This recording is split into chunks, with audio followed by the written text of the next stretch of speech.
Good afternoon students आबारो एक नतून क्लासे तुम्हारे स्वागत। आज के जे विषयटा निये आलोचना करब तोमरा बुझतेई पारछो।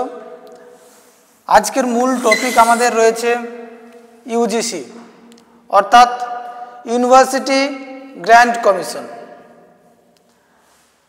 এই ইউনিভার্সিটি গ্র্যান্ড কমিশন কবে কিভাবে প্রতিষ্ঠিত হয় এবং এর কাজ কি কি উদ্দেশ্যে এটি প্রতিষ্ঠিত হয় আজকে মোটামুটি আমরা আলোচনা করব।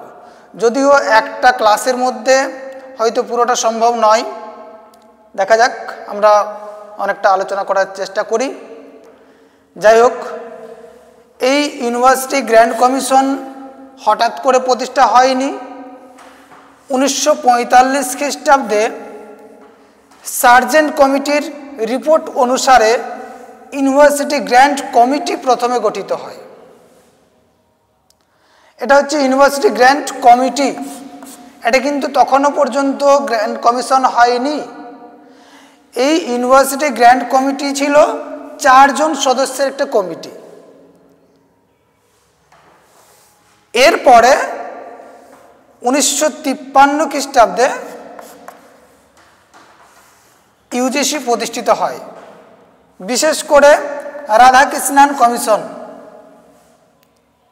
অর্থাৎ যে রাধাকৃষ্ণন কমিশন, যেটাকে আমরা হয়তো বিশ্ববিদ্যালয় কমিশন নামেও আমরা জানি, যে স্বাধীন ভারতের পরবর্তী সময়ে শিক্ষা কোন খাতে যাবে, কিভাবে পরিচালিত হবে, সেই সংক্রান্ত বিষয়ে ভাবনা চিন্তা করে যখন শিক্ষা কমিশন গঠন করা হয়, বিশ্ববিদ্যালয় শিক্ষা কমিশন অর্থাৎ যেটা রাধাকৃষ্ণন কমিশন, এই রাধাকৃষ্ণন কমিশনের সুপারিশেই বলা হয়েছিল ইউজিসি গঠনের কথা এবং সেই সুপারিশ অনুযায়ী 1953 খ্রিস্টাব্দে ইউজিসি এর প্রতিষ্ঠা হয়।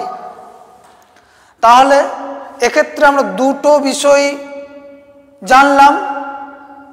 একটা হচ্ছে কি, যে এই ইউনিভার্সিটি গ্র্যান্ড কমিশন অর্থাৎ ইউজিসি গঠনের আগে 1945-এ গঠন হয়েছিল ইউনিভার্সিটি গ্র্যান্ড কমিটি, যেটা হয়েছিল সার্জেন্ট কমিটির রিপোর্ট অনুসারে। সেই সার্জেন্ট কমিটি তোমরা জানো যে সেটা একটা শিক্ষা সংক্রান্ত কমিটি। যাই হোক, তাহলে তারপরে দেখা গেল 1953-তে গঠন হলো ইউজিসি অর্থাৎ ইউনিভার্সিটি গ্র্যান্ড কমিশন। তবে কিন্তু তখনও পর্যন্ত সেটা আইন সিদ্ধ হয়নি। আইন সিদ্ধ কবে হলো? তার 2 বছর পর 1955 খ্রিস্টাব্দে ইউজিসি বিষয়ক একটি বিল পাস হয়। সেই বিল পাসের পর এই ইউনিভার্সিটি গ্র্যান্ড কমিশন সেটা আইন সিদ্ধ হয়। তাহলে আরেকটা বিষয় কি যুক্ত হলো, যে ইউনিভার্সিটি গ্র্যান্ড কমিশন গঠনের পর অর্থাৎ 1953 খ্রিস্টাব্দের পর 1955 খ্রিস্টাব্দে ইউজিসি বিষয়ক যে বিল পাস হয়, সেই বিলের পাস হওয়ার পরে সেটা আইন সিদ্ধ হয়। ঠিক আছে? তো এই যে ইউনিভার্সিটি গ্র্যান্ড কমিশন গঠন হলো,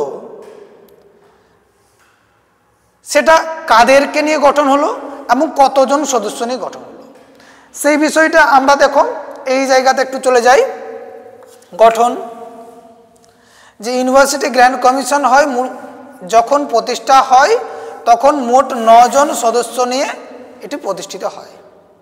এই 9 জন সদস্যের মধ্যে 3 জন সদস্য ছিল বিশ্ববিদ্যালয়ের উপাচার্য, 2 জন সদস্য ছিল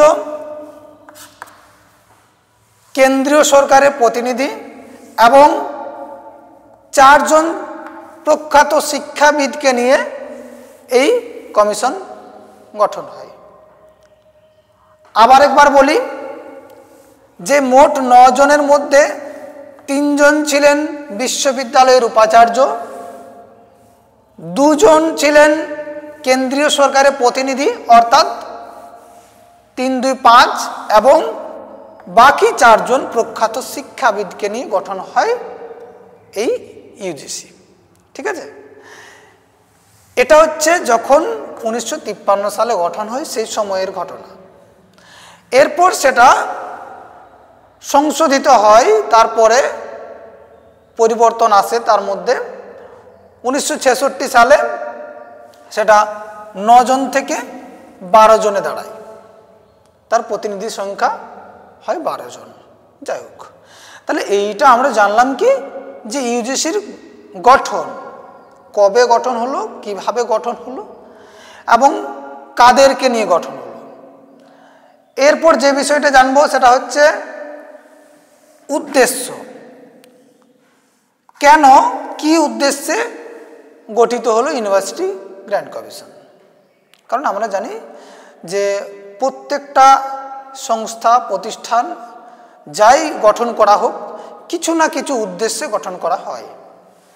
তাহলে প্রথম কি ছিল যে সেটা নামটা অনুযায়ী আমরা বুঝতে পারছি ইউনিভার্সিটি গ্র্যান্ড কমিশন, অর্থাৎ এর যে কাজগুলো হবে, উদ্দেশ্যগুলো হবে সেটা হবে বিশ্ববিদ্যালয় সংক্রান্ত বিষয়ে। মূল কথা কি থাকবে যে বিশ্ববিদ্যালয়ের শিক্ষার মানোন্নয়ন ঘটানো।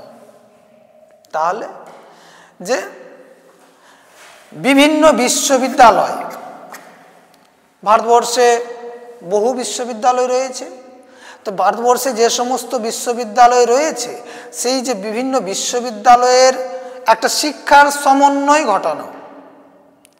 ঠিক আছে, বিভিন্ন বিশ্ববিদ্যালয়ের সিলেবাস আলাদা, তবু তাদের মধ্যে যেমন একটা সমন্বয় থাকে।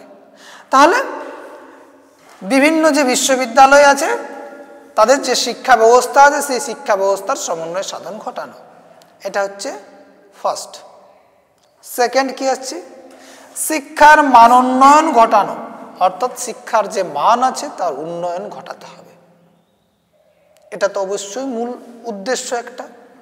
তারপরে কি আছে, বিশ্ববিদ্যালয়ের যে বিভিন্ন সমস্যা রয়েছে সেই সমস্যাগুলোকে খুঁজে বার করা এবং তার সুষ্ঠু সমাধান করা।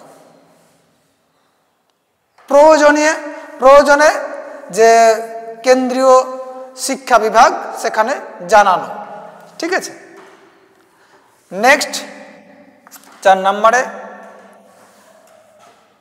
শিক্ষা বিষয়ে কেন্দ্রীয় সরকারের উপদেষ্টা হিসেবে কাজ করে। যে বিষয়টা বললাম যে কেন্দ্রীয় সরকারের উপদেষ্টা হিসাবে শিক্ষা বিষয়ে কাজ করা। ঠিক আছে, শিক্ষা সংক্রান্ত বিষয়ে এই ইউনিভার্সিটি গ্র্যান্ড কমিশন উপদেশ দিতে পারে। ঠিক আছে, তাহলে এইগুলো হচ্ছে আমার মূল উদ্দেশ্য। তাহলে এই উদ্দেশ্যটাকে তাহলে আমরা পরিষ্কার বুঝতে পারলাম যে বিশ্ববিদ্যালয়ের যে শিক্ষার মানের যাতে উন্নয়ন ঘটে তার জন্যই গঠন করা হয়েছিল ইউনিভার্সিটি গ্র্যান্ড কমিশন। ঠিক আছে, বেশ। আচ্ছা, এরপরে যাব এর ক্ষমতা কি রয়েছে। এই ইউনিভার্সিটি গ্র্যান্ড কমিশন কি কি কাজ করতে পারে। ঠিক আছে, দেখা যাক। অর্থাৎ এই যে বিশ্ববিদ্যালয়গুলিকে অর্থ বিলি বন্টন, ঠিক আছে, এটা তাদের একটা প্রথম কাজ। দ্বিতীয় কি আছে, আর্থিক প্রয়োজন সম্পর্কে অনুসন্ধান, অর্থাৎ কোনো একটা বিশ্ববিদ্যালয়ের বা বিভিন্ন বিশ্ববিদ্যালয়ের শিক্ষা সংক্রান্ত বিষয়ে যে আর্থিক প্রয়োজন রয়েছে কিনা, কতটা আর্থিক প্রয়োজন রয়েছে সে বিষয়ে অনুসন্ধান করা। ঠিক আছে, নেক্সট কি আছে, যে স্নাতকোত্তর স্তরে অর্থাৎ বিশ্ববিদ্যালয় স্তরে গবেষণা সংক্রান্ত বিষয়ে, এই পুরোটা এর মধ্যেই পড়ছে, যে সেই সংক্রান্ত বিষয়ে সাহায্য করা, স্নাতকোত্তর স্তরে যে শিক্ষা বিষয়ে সাহায্য করা। ঠিক আছে, নেক্সট কি আসছে, উন্নয়নের জন্য প্রয়োজনে আর্থিক সহায়তা করা। অর্থাৎ যে আমাদের মূল উদ্দেশ্য কি, আমাদের মূল উদ্দেশ্য হচ্ছে, অর্থাৎ এই যে ইউজিসি অর্থাৎ ইউনিভার্সিটি গ্র্যান্ড কমিশনের উদ্দেশ্য হচ্ছে বিশ্ববিদ্যালয়ের শিক্ষার মান উন্নয়ন ঘটানো।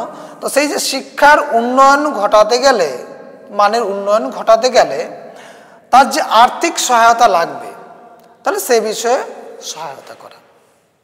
ঠিক আছে, তাহলে এইটা হচ্ছে ইউজিসির মূল কাজ অর্থাৎ তার ক্ষমতা।